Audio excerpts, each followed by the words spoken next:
Certaines de ces églises ont été construites au XIVe siècle et contiennent de nombreuses richesses artistiques, croix, icônes, manuscrits, peintures murales.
Centre de la vie religieuse, refuge des rois en péril, cachette pour des trésors royaux, ces humbles églises du lac Tana recèlent quelques-uns des secrets de l'histoire éthiopienne.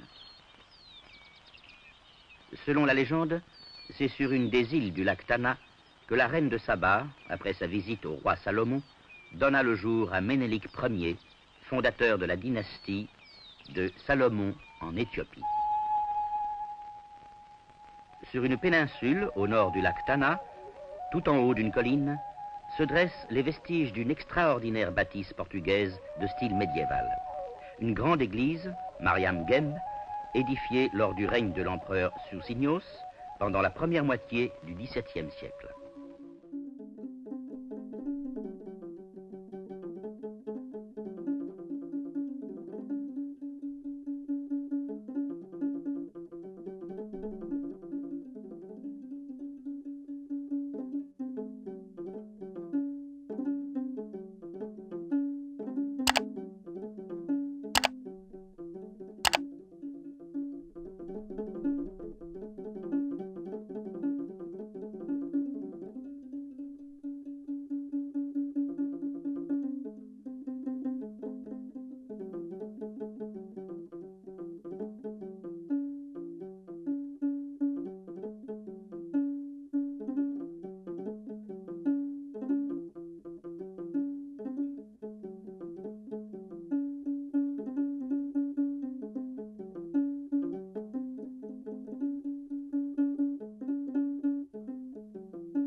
Mais le temps et la nature font des ravages. Et certains de ces jalons de l'histoire réclament des soins immédiats. Il faut protéger et renforcer les murs, les sols et les toits. C'est une des raisons pour lesquelles l'UNESCO, dans le cadre de son programme de protection de l'héritage culturel, collabore avec les autorités éthiopiennes. Il s'agit non seulement de restaurer et de préserver ces monuments, mais aussi d'aider à mettre en place les infrastructures nécessaires à leur sauvegarde. Ces richesses culturelles, en effet, doivent être plus aisément accessibles aux visiteurs de tous les pays du monde.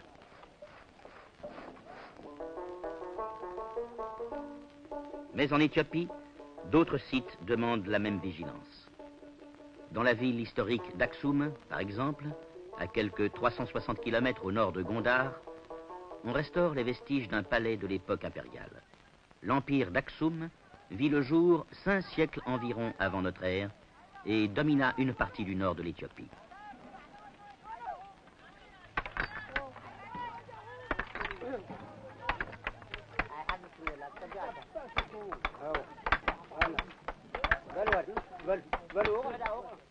Ici, il s'agit de garder vivants les fruits de la recherche archéologique.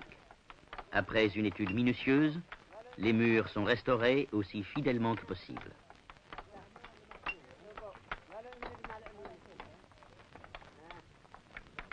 Cette architecture a une originalité, la façon dont les murs sont montés.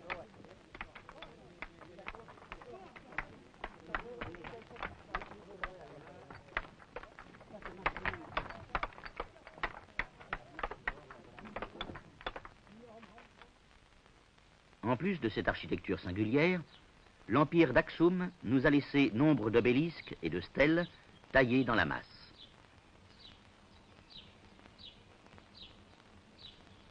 On les trouve tout autour de la ville, mais surtout dans ce jardin du quartier moderne.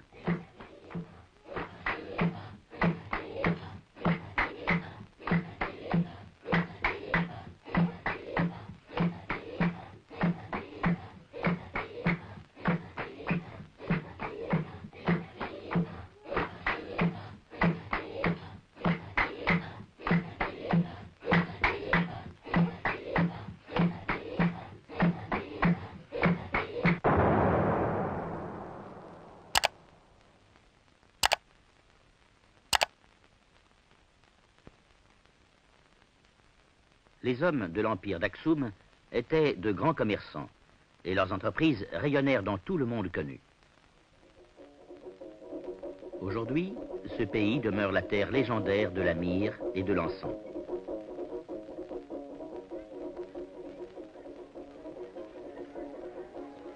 Au marché d'Aksum, on trouve encore les produits qui attiraient jadis les marchands d'Arabie, d'Égypte et de l'Inde.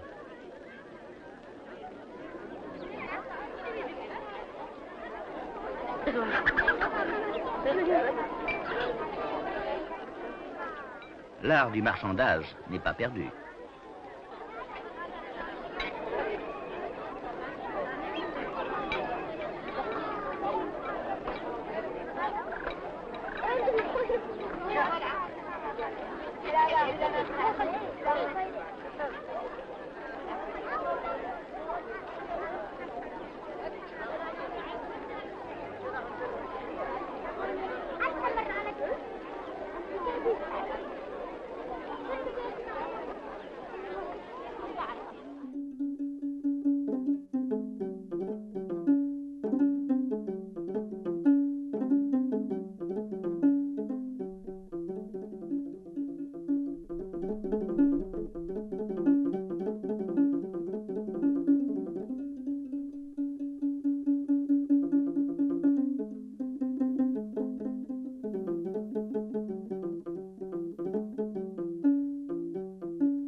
Après avoir visité les églises de la Libella en 1520, Francisco Alvarez, le premier Européen à les avoir découvertes, a écrit « Je ne peux dire plus au sujet de ces œuvres, car il me semble qu'on ne me croira pas si j'en dis plus.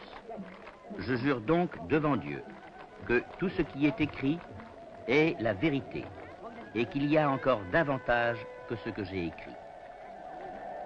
C'est encore la vérité, mais il faut que la communauté internationale garde vivant ce témoignage du passé pour les siècles des siècles. »